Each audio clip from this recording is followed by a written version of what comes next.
I want to talk about one last intermolecular force or attraction. These are the ones that occur between ions and dipoles on molecules. So this is our strongest one, and it's because we've been talking about partial charges this whole time.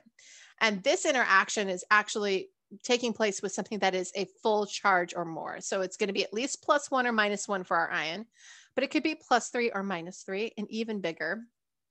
And then the dipole moment on a covalent molecule. And so I have a water example here. Water has a strong dipole moment and a fairly significant partial positive charge on one end of the molecule and partial negative charge on the other. And so we have a stronger interaction here based on the exact same principles of our other intermolecular forces. And it's just stronger because the magnitude of charge is larger. And so in this case, what happens is our ions will actually be surrounded by the partial positive end if it's an anion of a polar molecule. And if I have a cation, it'll be surrounded by the partial negative end of a molecule.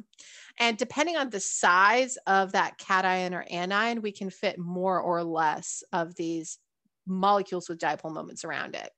Typically, it's 4 or 6 in general. And these form really strong attractions. So they'll be stronger than our hydrogen bonding interaction. You can actually imagine it, especially with water, as almost creating this like intermolecular force cage around the ion. It's the way I visualize it, at least. And so this actually contributes to the solubility of ionic compounds. Ionic bonds are very strong, but these ion dipole interactions are extremely strong. And then especially if you're layering 6 of those around an ion, if it's a +1 or -1 charge, it'll be relatively easy then for those ion dipole interactions to overcome the interaction between a -1 charge and a +1 charge within an ionic compound. And so then this is how like a water molecules will surround individual ions of a salt and then dissolve them from the solid, and you'll see that solid become a homogeneous mixture within a water solvent. It always reminds me of like a zombie horde picking off humans as they run away. So here is just a quick summary of these shown in increasing order of strength. Our London dispersion forces are very weak, and we have on our right-hand side kind of a relative amount of strength in terms of kilojoules per mole. And this is really measuring how much energy would it take to separate something with these forces. And this is really ballpark because every molecule is going to be different in how it interacts, right? Like the strength of its dipole moment, the size, these are all factors to consider when we think about how strong the interaction is.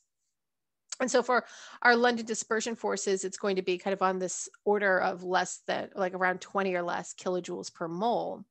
And we see our dipole interactions can be very weak. Like we can have dispersion forces that are stronger than dipole interactions. If we have very large molecules, they will have strong dispersion forces because they are so polarizable and because they have so much surface area. That could actually be a stronger interaction than a weak dipole interaction. Our hydrogen bonding is going to typically be stronger, though, than our dispersion force. It's not always. Again, really big molecules. And these we see on the order of 10 to 40 kilojoules per mole. And then our ion dipole interactions can be quite strong. They can be 30 to over 100 kilojoules per mole of energy that would take to break apart the interaction. And so our ion dipoles are strongest, our London dispersion is the weakest.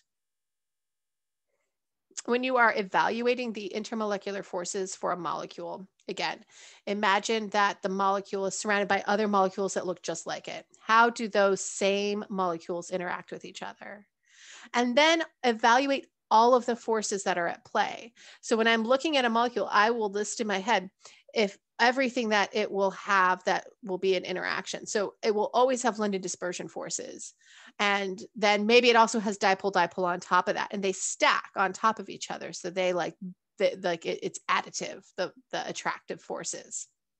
I don't just look at which one has the highest on this ranking. And also coming back around to the beginning of this, one of the earlier lectures.